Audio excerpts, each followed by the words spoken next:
abundant action activator. Remember, this system is all about thinking about why you want to achieve these things.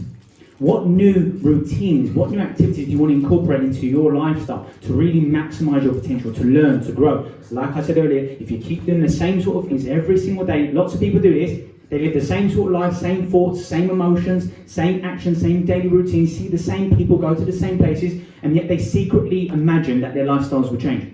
They secretly think, oh, well, this will happen, it can happen. No, it won't. Not unless you make changes. And we need to take responsibility, and that's exactly what we need to do when completing these activities. So please raise a hand if you ever wanted to build even more momentum in your life. And raise a hand again if you know that building that momentum would make you even more positive, optimistic, and passionate. Say aye. Aye. Awesome. Well, I want to take you back to September 2016. You see, I just left my family's home. And I'm chilling outside, and I noticed that one of the neighbours, literally 2 doors down, is walking frantically in and out of the house. He's carrying things to his van, all this and that. I'm just paying attention to the house itself. You know, overgrown grass, overgrown branches. The house is unkept. It needs painting. You know, the door's wide open. You can see inside. You can peep inside. You know, a bit nosy, I must say. And you can see it needs a lot of work inside. And I'm like, what's going on with this guy? So I start talking to the gentleman, and his name is Steve. And he reminds me pretty much of this white hedgehog that you see over here. You know, very pale, you know, white spiky hair. And start talking to Steve. And it turns out that he and his siblings, his brothers, they're looking to sell this house. I'm like, oh, interesting. Because I'm looking to buy a house. And we start talking, and he shares that, you know, he's a car dealer, he hasn't got time for this sort of things, he wants to essentially sell it quickly. Okay, he doesn't want to muck about. I think that's good. I'm ready to move quite quickly as well. And he shares, you know, the house needs a lot of renovating, it needs a lot of improvement. I like that because they've got builders, they've got people, a team who can come in and transform things, add immediate value to that house. I think it's fantastic. You know, he says, Steve told me that, you know, he hasn't put it on the market yet. So I'm thinking, wow, I get first dibs, this is amazing. I'm one step ahead of the game. And it's right next to my family's home. How convenient, right? So I start to talk with Steve. So, and I make an offer on the house. And Steve says to me, "Listen, Alex, you do know that the neighbour across the road has sold their house for over 400 grand. Now, there's no way I can sell this house to you for that cheap, mate." So, okay, listen, I understand, Steve, I know what you're saying.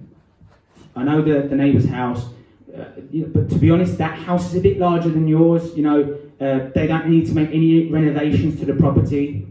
Yours needs a lot of work, it's going to be quite expensive. And not only that, I mean, whoever bought that house has overpaid, to be frank. And he says, listen, I understand, but the brothers won't allow me if I sell it for this cheap, it's too much.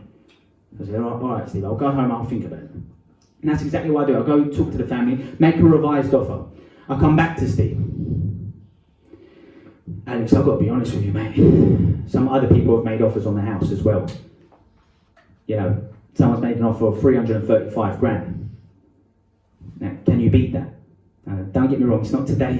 I know right now you're thinking, yes, Alex, get it. But during that time, that was quite expensive, especially for a house that needed a lot of turnover. You know, every single month that was going by, I felt like properties were increasing by 12 to 15,000 pounds every single month. I've never seen anything like it.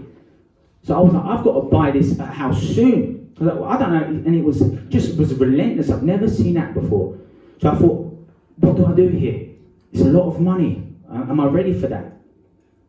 So I said, I'm going to go think about it. I'll be back soon. So I go home, talk to the family. And we agreed as a family that the most we were going to offer for that house was 320,000. That was the maximum. And the discrepancy is 15 grand. It's worth 335. That's what he's asking for. What would you have done? Would you have, you know, gone past your logic? Because logically you sat down and thought, that's the maximum I'm going. But now I'm emotionally attached to that house, right? I want it. I can imagine myself being there. It's relatively cheap. I can improve it. It's right next to my family's home. I don't want to let this go. But unfortunately, I had to. And it was very difficult, very disappointing, very deflating for me, I must say. But invested a lot of time, energy into that. And later down the line, I find myself reading Robert Kiyosaki's book, Rich Dad, Poor Dad, for the second time. And I'm watching all these videos, I'm indoctrinating myself into all his insights. I'm like, this guy's amazing, I'm studying him, I want to be like him. And he shares this principle with me. And he says, listen, what you need to do, you need to go and view 100 different developments, 100 different properties. Out of that 100, you need to make low but reasonable offers on about 10. Out of that 10, 1 should be accepted. That's the ratio. 100, make offers on 10 that you like, that you think will rent well, and buy the 1. And upon learning this information, I was like, maybe I've been so obsessed and focused on Steve's house that I've been missing out on other opportunities.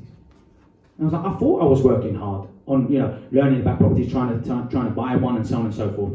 But maybe I'm not working as hard as I think I should do.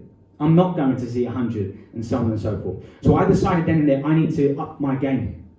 So I decided to go out and view at least 1 or maybe 2 properties every single week, consistently. Okay, that was the plan. Have you ever felt like that? Where you were like, you know what, I'm just not doing enough. I need to take more action. Then I will learn more and I can improve more quickly. So that's why I decided. And I had some really awful experiences. I'll tell you about this one. I arrived at this house and immediately I was disappointed. Because on Rightmove, which is where I found this house, it looks quite large in the pictures, right? So I turned up at this house and it's so much smaller. I was like, oh, no, already I'm so disappointed in what I see. And then the agent is waiting outside for us. And he's got an unusual look on his face. I'm like, what's going on with this guy? I went to see this property with my brother. He came to support me. So I'm talking to the agent and goes, listen, I've got to be honest with you. There is a very strong smell in this house. It's the owner's dogs, you see. But the rest of the house is okay. Shall we go see?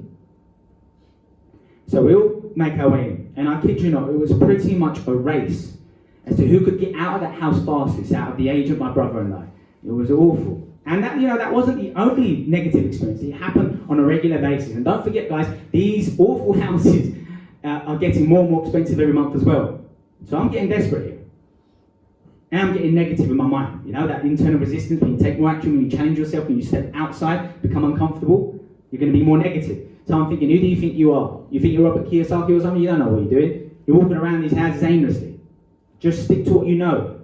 Being negative, and now's not the time to buy. Stop wasting your time. Your weekends are valuable. You're working hard as it is. Just now's not the time. Just be patient. Something will happen. Little by little, I'm still going to see these houses. And I went from being an absolute dope when I used to walk around these houses that I was going to see. I was like, oh, that's a nice carpet. The walls are quite nice as well. To not knowing what I was doing. Suddenly, I was starting to develop some skills. Yeah, I was starting to pay attention to the local amenities, the local schools, the transportation links, how much are the houses renting for roughly, previously over the last few months, what they've been selling for, these sort of things, doing my due diligence, doing my research. I'm also learning how to speak to the vendor, the importance of speaking to the person who's selling the house. So you can gauge how desperate they are to sell, for example, and offer a lower offer, of course. Not only that, to build rapport with them. So that if they have to choose between you and someone else, they're more likely to choose you, yeah? So this is really important. It's really working with me. I'm developing my skills. I'm learning how to be cheeky when I'm going to view this house. Because there's a dent in that wall over there. Floorboards, it's creaking. So I can spot out the weaknesses so I can make a lower offer so the agent's not going to try and exploit me. I don't want to seem too eager for the house. So I'm getting better. I'm learning skills here. I think this is brilliant. And fortunately, I stumbled across this house. Beautiful home. Nice, cosy. It needs quite a bit of work inside as well. I don't mind a bit of work, do a bit of renovating, improve the value of the house and so on and so forth. So I make an offer on the house. And they obviously want me to top it up a little bit. No problem, top it up, it's accepted. Get in the house for a good deal. Not an amazing deal, a good deal. And whilst the contracts are being drawn up, you see the main reason I was interested in this house, not for the actual house itself, is because of the land that's next to it. Large plot of land. In fact, that plot of land is actually bigger than the house itself. So I'm starting to do some research whilst the contract's being drawn up, right? So I'm like, whom does that land belong to? Is it going to be mine? Is it going to be the neighbours? Is it the local councils? Like I expected, it's the local council. So I start liaising with them. Okay? And it turns out, and I find myself in a negotiation battle with the neighbour. They don't want me to get that surplus land. They know I'm going to probably build something, devalue the cost of their house, or at the very least make things more complicated, more difficult for them. So at the end of the day though, that piece of land, that surplus land, meant more to me than it did to them. So I end up getting, and in many ways, I end up getting 2 houses for the price of 1 in today's market. And I wouldn't have done that had I got Steve's house all that time ago.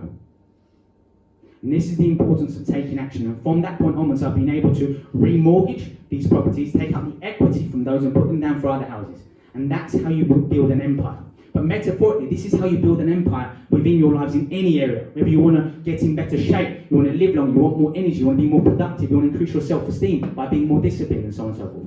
So for you to go from where you are now in your life, to build that momentum, to create your existence, be more positive, more enthusiastic, you're going to want to work with someone who's been there and done it. And that is what I can provide for you. And I'll talk about that later on. But for now, we're going to move on to the Abundant Action Activator. We'll move on to M. And without this activity, you will be inconsistent.